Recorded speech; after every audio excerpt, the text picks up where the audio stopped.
Constable തള്ളിക്കോളൂ. പ്രണയാർദ്രമായ ഭൂതകാലത്തിന്റെ ഒരു തികട്ടൽ communist park വരുന്നുണ്ട്. അതാണ് അദ്ദേഹത്തിന്റെ പ്രതികരണം. ഏത് ചിത്രം കാണുമ്പോഴാണ് പ്രണയാർദ്രമായ സങ്കലനത്തിന്റെ തികട്ടൽ വരുന്നത്? ഞങ്ങളാരും ഗുരുജി ഗോൾവൽക്കർ എന്ന് RSS വിളിക്കുന്നവന്റെ മുമ്പിൽ നിലവിളക്ക് കൊടുത്താൻ തൊഴുതു നിന്നിട്ടില്ല. അത് വഴിയേ അറിഞ്ഞോളൂ. മുട്ടിലെറിഞ്ഞിട്ടില്ല. ശാഖയെ ആക്രമിക്കാൻ CPM വരുന്നു എന്ന് കേൾക്കുമ്പോ കതർ കൊണ്ട് അഴിച്ചു മാറ്റി കാക്കി കടസപ്പെട്ട് ശാഖയ്ക്ക് ഞാൻ കാവൽ കിടന്നു എന്നൊരു CPM നേതാവ് പ്രസംഗിച്ചിട്ടില്ല. കവി തല്ലുവാങ്ങിയിട്ടേ പോകുന്നു.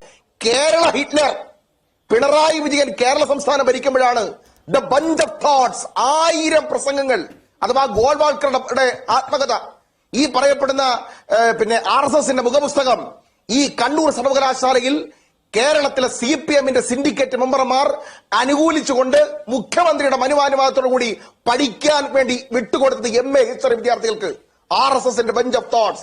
അതല്ല ഉദ്ദേശം. ഞങ്ങൾ അടച്ചിട്ട റൂമിൽ RSS നേതാക്കളുമായി ഒത്തുതീർപ്പ് നടത്തിയിട്ടില്ല. മസ്കറ്റ് ഹോട്ടലിൽ മാധ്യമങ്ങളോട് കടക്ക് പുറത്തെന്ന് പറഞ്ഞിട്ട് RSSന്റെ കുമ്മനം ഉൾപ്പെടെയുള്ളവരുമായി മസ്കറ്റ് ഹോട്ടലിൽ ഇതിന് പുറകെയാണ്, തൊട്ട് പുറകിൽ ഇരുന്ന് ചർച്ച നടത്തിയ ആളിന്റെ പേരാണ് കേരള ഹിറ്റ്ലറായ നിങ്ങളുടെ പിണറായി വിജയൻ. RSSന്റെ കാവ്യവൽക്കരണം പഠിക്കാൻ PM ശ്രീ എന്ന പേരിൽ ഒരു 3100 കോടി രൂപ വെച്ച് നീട്ടി. സ്റ്റാലിൻ പറഞ്ഞു കാവ്യവൽക്കരണത്തിൽ ഒരു ഒറ്റ പുസ്തകം പഠിക്കില്ല, 3100 കോടി വേണ്ട. ആ 3100 കോടി രൂപ 2 കൈ നീട്ടി സ്വീകരിച്ചവരുടെ പേരാണ് ശിവൻകുട്ടിയും കേരള ഹിറ്റ്ലറായ പിണറായി വിജയനും. തീർന്നില്ല.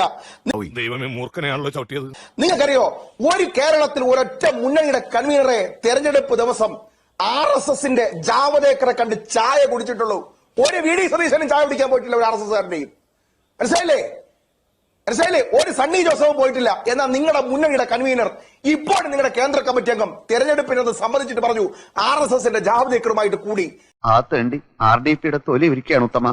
സഹിക്കല്ലാതെ എന്ത് ചെയ്യാ? ഇതേ RSSകാരനായിരുന്ന ഗവർണർ അർലേക്കറിനെ കൂടെ കൂട്ടി നിർമ്മല സീതാരാമന് പാലക്കാടത്തെ ഇഡ്ഡലിയും ചമ്മന്തിയും കൂട്ടി കേരള ഹൗസിൽ പ്രഭാത ഭക്ഷണം കഴിച്ച് അടച്ചിട്ട റൂമിൽ ചർച്ച ചെയ്യാൻ വേണ്ടി അർലേക്കറിനെ വിളിച്ചുകൊണ്ടുപോയി നേരെ കൊണ്ടുവന്ന് നിർമ്മല സീതാരാമനെ കണ്ടത്.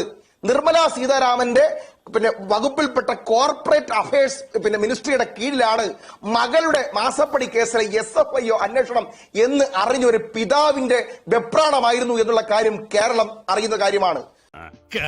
സത്യമാണെങ്കിലും എനിക്ക് അംഗീകരിച്ചു കൊടുക്കാൻ പറ്റുമോ? പിണറായി വിജയൻ ആഭ്യന്തര വകുപ്പ് RSS ആണ്, ADGP RSS ആണ്, പോലീസ് സംവിധാനം മുഴുവൻ RSS ആണ്. അതിനെതിരായിട്ടുള്ള ജനവിധി ഈ കേരളത്തിൽ നിലമ്പൂരുണ്ടാവും. സമാധാനമായ